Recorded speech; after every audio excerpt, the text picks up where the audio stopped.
Ayat bacaan kita pada pagi hari ini terambil dari 1 Timotius pasal 6 ayat 11 sampai 12.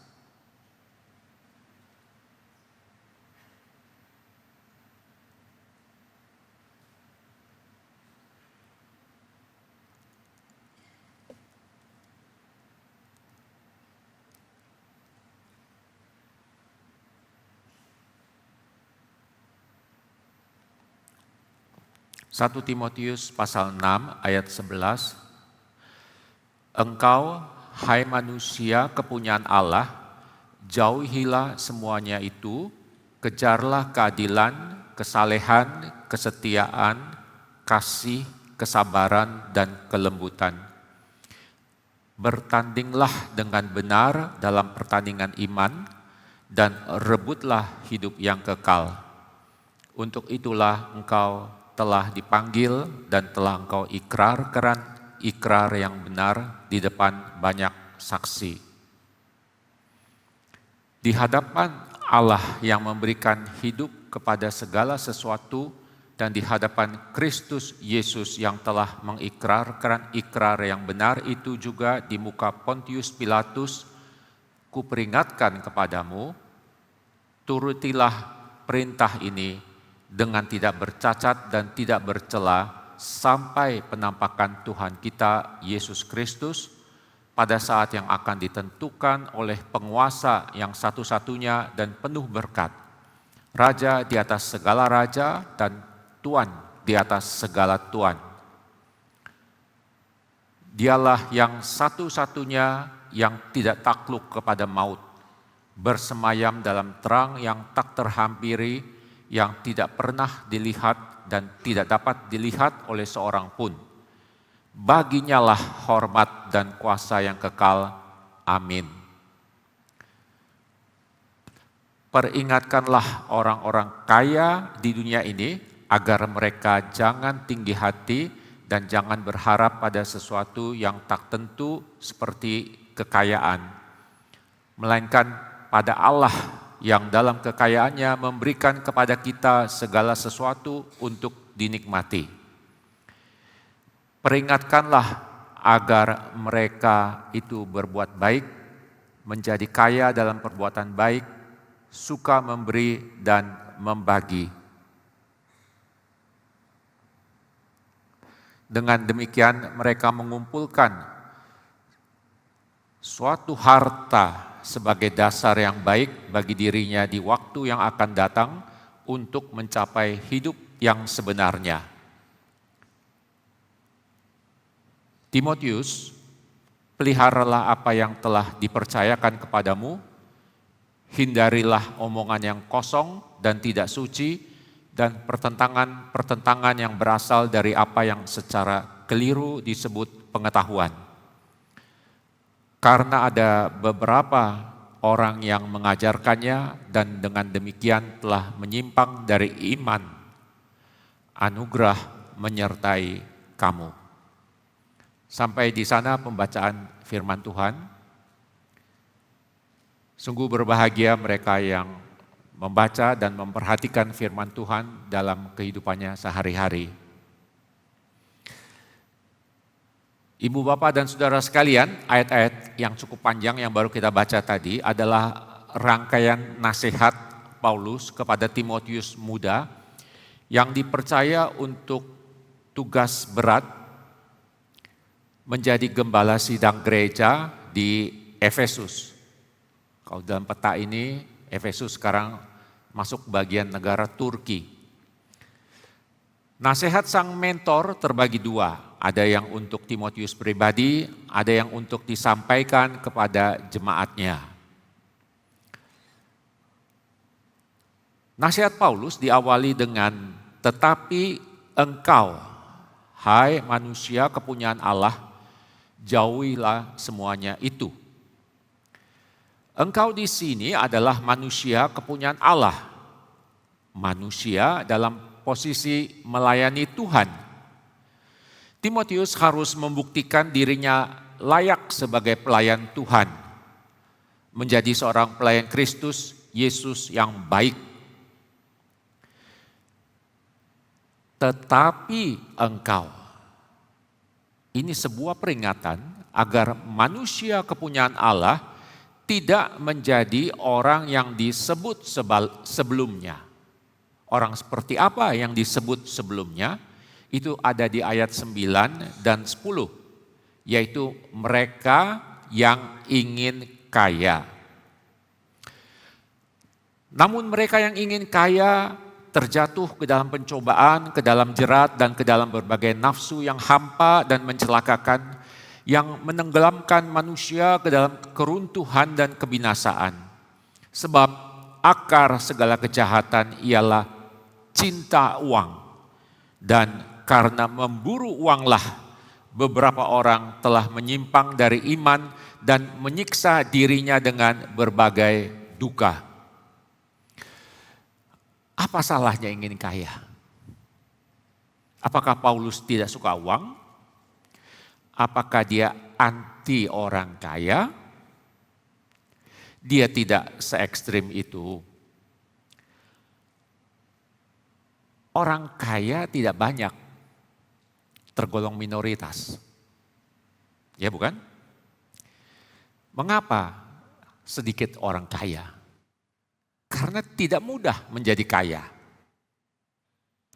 Menjadi kaya itu sebuah prestasi. Tidak ada alasan untuk iri terhadap orang kaya.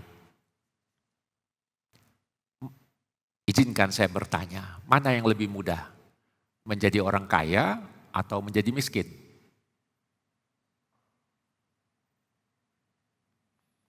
Tentu lebih mudah jadi miskin, bukan?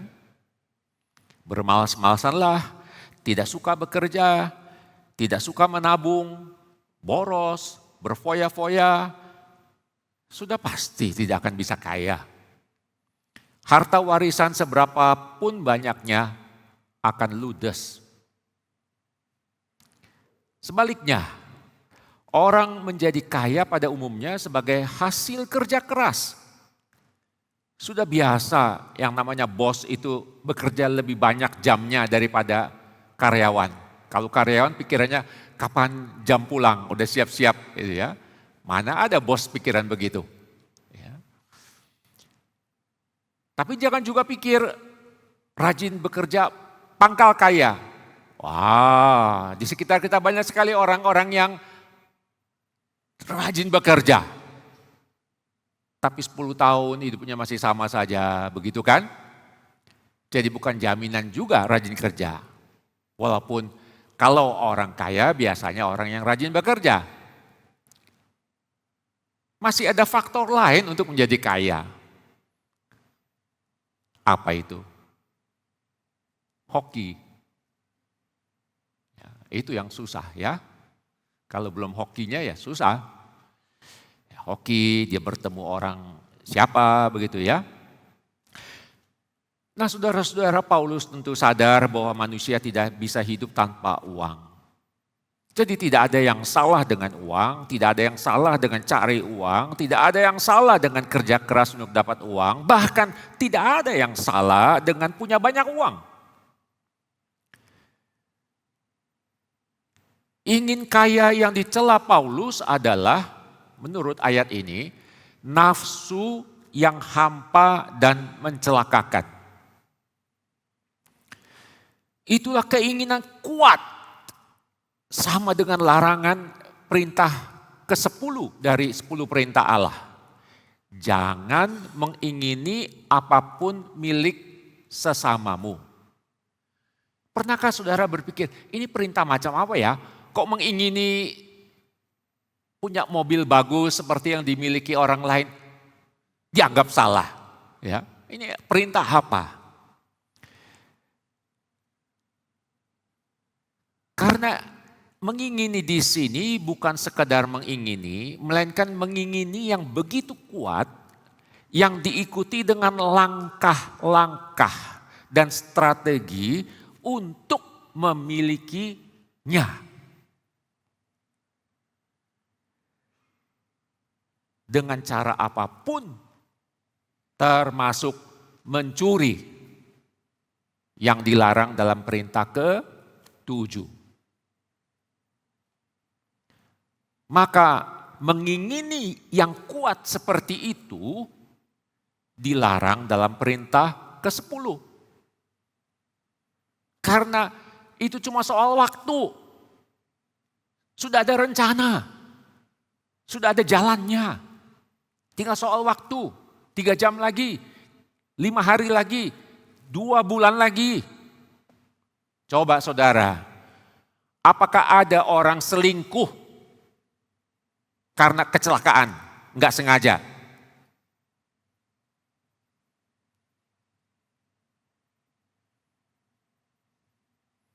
Itu kan diingini. 4 bulan yang lalu sudah ingin. Ya. Jadi itu salah. Salah. Kalau keinginan seperti itu. Itu yang dimaksud dengan hawa nafsu yang hampa dan mencelakakan. Jangan ingin cepat kaya, jangan tergiur dengan kekayaan, jangan memburu uang. Nafsu yang hampa maksudnya adalah keinginan yang bodoh, tidak realistis. Sebab menjadi kaya bukan urusan ingin kaya, lalu bisa jadi kaya. Tidak sesederhana itu. Jika ada yang bercita-cita mau jadi orang kaya, itu cita-cita yang tidak realistis. Saya kira jarang-jarang orang tua yang mengatakan, "Nak, bercita-citalah jadi orang kaya." Karena itu bukan cita-cita. Itu hasil konsekuensi dari suatu proses yang panjang. Maka keinginan kaya bukan hanya bodoh, tapi juga mencelakakan. Meski tidak salah menjadi kaya, Paulus tidak pernah mendorong orang Kristen untuk menjadi kaya. Sebab dia sadar bagaimana gara-gara ingin kaya, orang terjatuh ke dalam godaan untuk menjadi cepat kaya dan akhirnya celaka. Tenggelam ke dalam keruntuhan dan kebinasaan, menyimpang dari iman, jadi jarang ke gereja, gak sempat lagi. Tersiksa berbagai duka. Maka dia mengatakan akar segala kejahatan tadi ialah cinta uang. Karena cinta uang orang melakukan perbuatan yang melawan hukum. Terjerat dalam hukum, akhirnya masuk penjara. Maka Paulus juga mengasihi orang kaya dan ingin kekayaan mereka tidak membawa celaka. Untuk itu dia mengatakan orang kaya hendaknya tidak tinggi hati dan tidak boleh berharap pada kekayaannya lebih daripada berharap pada Allah. Ayat 17, peringatkanlah orang-orang kaya di dunia ini agar mereka jangan tinggi hati, jangan berharap pada sesuatu yang tak tentu seperti kekayaan. Melainkan pada Allah yang dalam kekayaannya memberikan kepada kita segala sesuatu untuk dinikmati. Uang bisa membeli sesuatu, bukan segala sesuatu. Amin. Kita sanggup membayar tabung oksigen yang terpaksa kita pakai di rumah sakit selama beberapa hari. Tapi sanggupkah kita membayar oksigen yang kita hirup setiap hari selama kita hidup?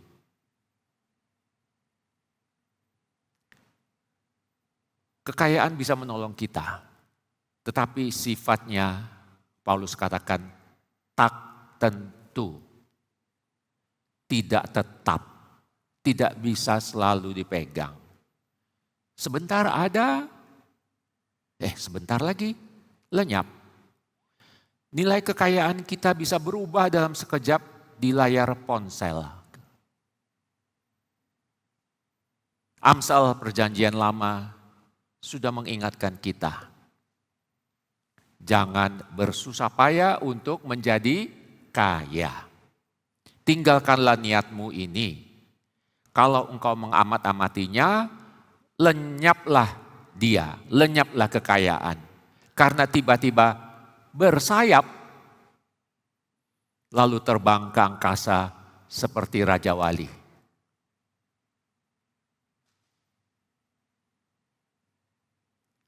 Bodohlah jika kita mengandalkan hidup mati kita pada sesuatu yang tak tetap seperti kekayaan. Seharusnya kita berharap pada sesuatu yang tetap, yang tak bakal berubah. Pada Allah yang dalam kekayaannya memberikan kepada kita segala sesuatu untuk dinikmati. Dan saudara-saudara, sesungguhnya Tuhanlah yang mencukupi kebutuhan kita sehari-hari. Ketika berkat Tuhan berlebih, nah disitulah kesempatan kita untuk menjadi kaya dalam perbuatan baik. Boleh diulang? Kaya dalam perbuatan baik. Ayat 18. Peringatkanlah agar mereka itu berbuat baik, menjadi kaya dalam perbuatan baik. Suka memberi dan membagi. Apakah karena orang kaya suka memberi dan berbagi, kekayaannya akan menyusut dan suatu hari menjadi miskin? Lihatlah Bill Gates. Dia kalau menyumbang itu bisa $1 miliar, bukan $1.000, $1 miliar. Bertahun-tahun tetap menjadi salah satu orang terkaya. Maka Amsal juga mengatakan ada yang gemar memberi tetapi bertambah kaya. Ada yang menghemat secara berlebihan namun selalu berkekurangan. Dengan menjadi kaya dalam perbuatan baik, kita mengumpulkan suatu harta yang bernilai tetap, tak terpengaruh naik turun harga di pasar saham, tidak bisa diambil orang. Paulus mengatakan, dengan demikian mereka mengumpulkan suatu harta sebagai dasar yang baik bagi dirinya di waktu yang akan datang untuk mencapai hidup yang sebenarnya. Kaya atau tidak bagi Paulus yang terpenting adalah menjadi orang Kristen yang saleh. Di ayat 6 dan sampai 8 di pasal 6 ini yang kita tidak sempat baca tadi, Paulus mengatakan begini, memang kesalehan itu kalau disertai rasa cukup memberi keuntungan besar. Sebab kita tidak membawa apapun ke dalam dunia dan kita pun tidak dapat membawa apa-apa keluar. Asal ada makanan dan pakaian, cukuplah. Paulus tidak mengatakan tidak apa-apa miskin, asal saleh. Dia tidak mengatakan begitu. Melainkan orang kaya atau tidak, sama-sama wajib saleh. Kita tidak boleh berhenti hanya menjadi Kristen KTP. Tapi orang lain juga perlu tahu bahwa jika kita begini, jika kita begitu, jika kita tidak melakukan ini, jika kita tidak melakukan itu karena kita orang Kristen yang saleh. Di sini Paulus tidak hanya berbicara kesalehan, tapi juga kesalehan disertai rasa cukup. Lalu apa itu cukup? Tidak ada standarnya. Cukup untuk saya belum tentu cukup untuk orang lain. Cukup untuk Paulus juga tidak sama dengan cukup untuk kita. Coba lihat cukup untuk Paulus itu apa? Asal ada makanan dan pakaian. Saya yakin tidak ada di satu pun di sini yang setuju. Kalau ada yang setuju, silakan angkat tangan. Saya akan turun memberikan selamat. Kalau merasa cukup dengan makanan dan pakaian saja.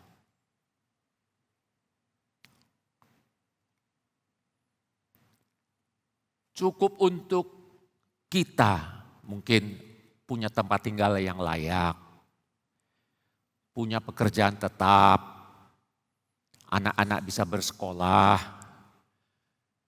punya BPJS, mungkin punya kendaraan pribadi. Ya. Lalu cukup untuk orang kaya lain lagi.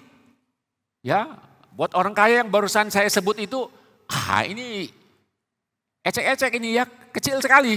Ya. Jadi tidak ada patokan baku untuk cukup.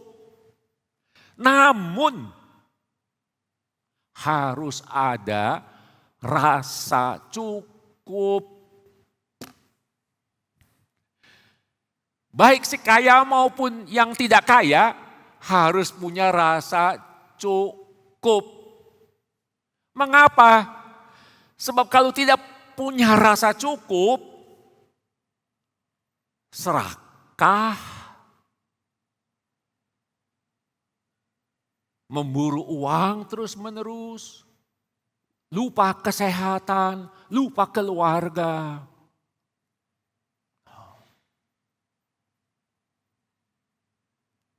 Orang kaya maupun tidak kaya harus punya rasa cukup.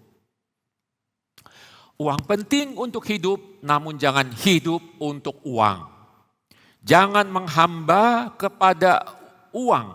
Itu bukan ideal hidup orang Kristen. Apa ideal hidup orang Kristen? Dalam surat Ibrani 13 ayat 5 dikatakan, jangan menjadi hamba uang. Cukupkanlah dirimu dengan apa yang ada padamu. Karena Allah telah berfirman, aku sekali-kali tidak akan mengabaikan engkau, aku sekali-kali tidak akan meninggalkan engkau. Nah, setelah menasehati Timotius agar tidak memburu uang, Paulus mengatakan, apa yang harus diburu kalau begitu? Kalau bukan uang yang diburu, apa yang harus diburu? Kejarlah keadilan, kejarlah kesalehan, kejarlah kesetiaan, kejarlah kasih, kejarlah kesabaran, kejarlah kelembutan. Ini semua hal yang positif untuk karakter, untuk hidup bahagia di dunia ini. Itu harus dikejar, dihadirkan dalam pelayanan seorang Timotius.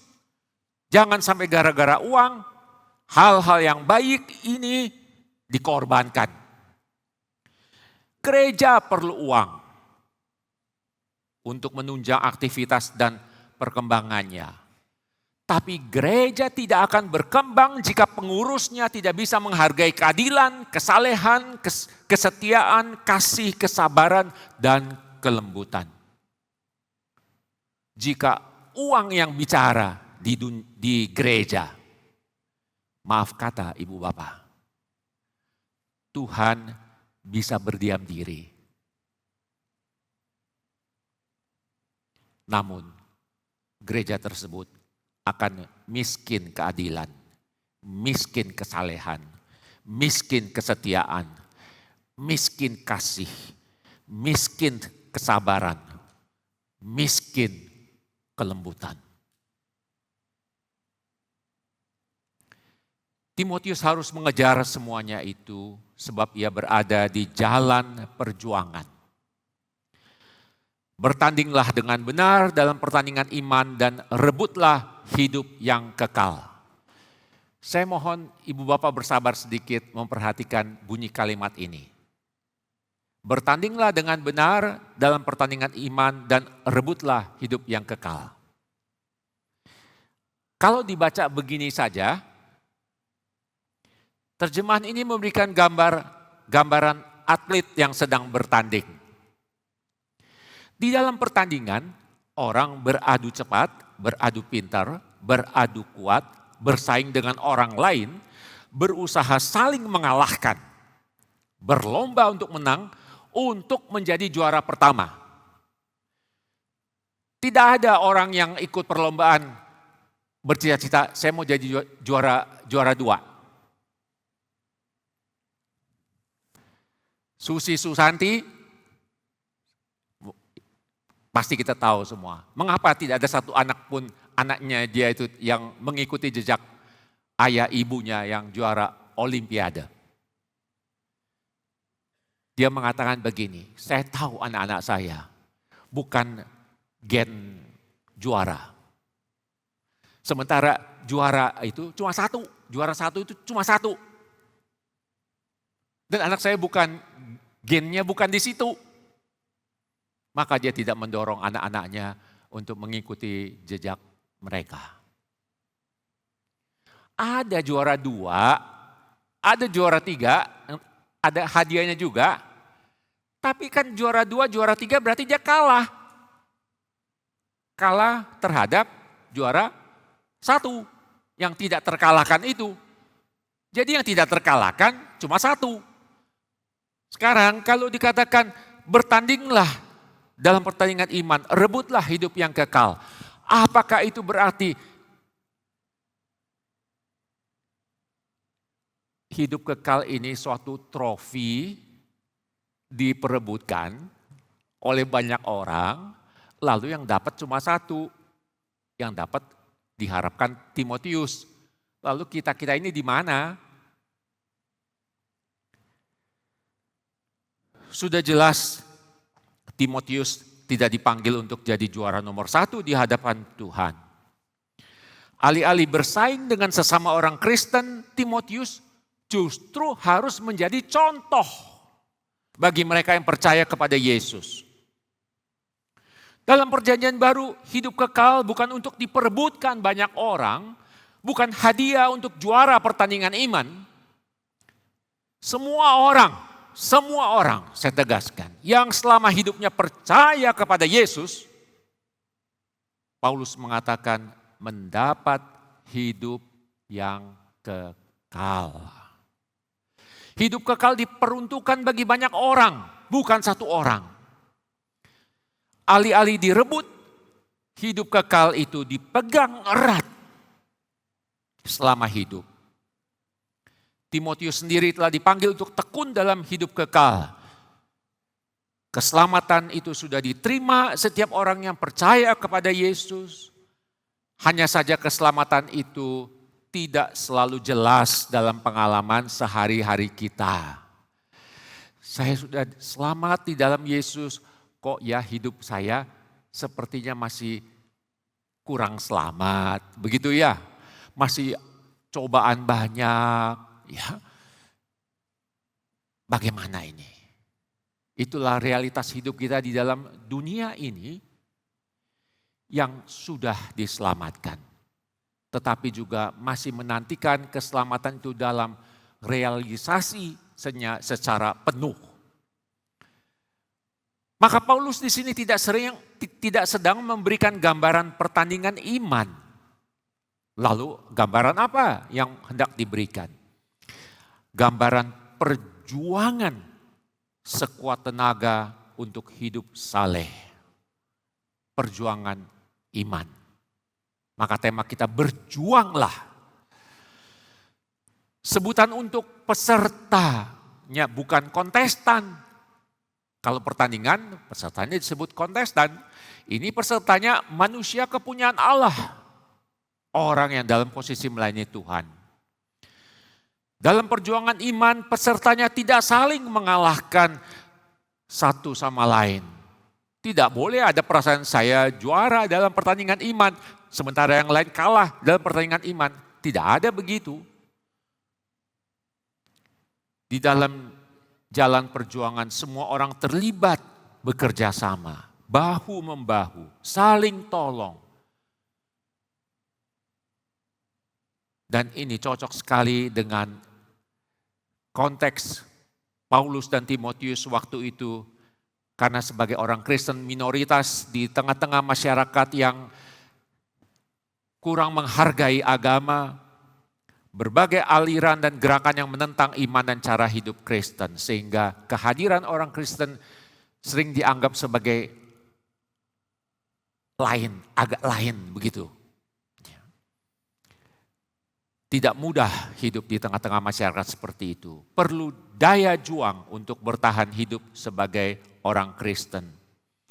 Paulus sedang menampilkan gambaran perjuangan seorang prajurit. Seperti juga nasihatnya kepada Timotius, ikutlah menderita sebagai seorang prajurit yang baik. Maksudnya bukan menderita dalam arti biasa, melainkan menjalani disiplin keras seorang prajurit. Seperti juga nasihat Paulus yang lain kepada Timotius, perjuangkanlah perjuangan yang baik. Maka ayat yang tadi ini bunyinya adalah perjuangkanlah perjuangan yang baik, perjuangan iman. Berjuanglah sungguh-sungguh untuk hidup sebagai orang Kristen. Menjadi orang Kristen bukan sesuatu yang taken for granted, selesai. Tidak, ini suatu perjuangan. Kecuali kita mau cepat-cepat menghadap yang Maha Kuasa. Tetapi selama kita masih mau hidup di dunia ini, entah saudara orang kaya atau tidak kaya, tidak ada orang yang lepas dari perjuangan. Jangan kita selalu lihat orang lain lebih baik, orang lain lebih baik. Belum tentu, kita belum lihat langsung, belum dengar langsung bahwa setiap orang punya perjuangannya sendiri. Maka fokuslah dengan pergumulan iman kita. Seperti Rasul Paulus mengatakan, aku telah mencapai garis akhir, artinya telah berjuang sampai titik darah penghabisan. Lihatlah saudara, jalan perjuangan iman itu luar biasa, perlu ketekunan, daya juang yang tinggi. Dan itu sudah komitmen Timotius di depan banyak sanksi. Manusia kepunyaan Allah harus mengejar kesalehan.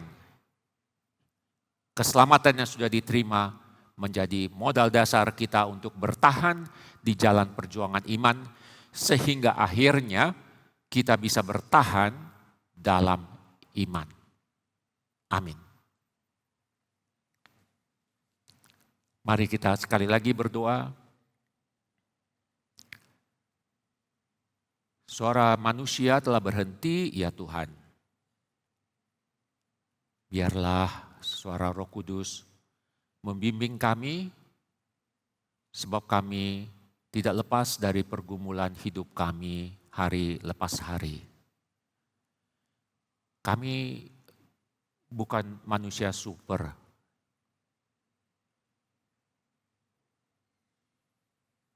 Kepintaran kami, harta kami, juga bukan sesuatu yang tetap, yang bisa kami andalkan setiap waktu. Tetapi Engkaulah batu karang tempat perlindungan kami. Perlindungan yang tetap. Hari demi hari pimpinlah hidup kami ya Tuhan, sehingga kami bisa melewati pergumulan demi pergumulan sambil memandang kepada Yesus, Sang Juru Selamat. Dalam nama Yesus Kristus kami berdoa. Amin.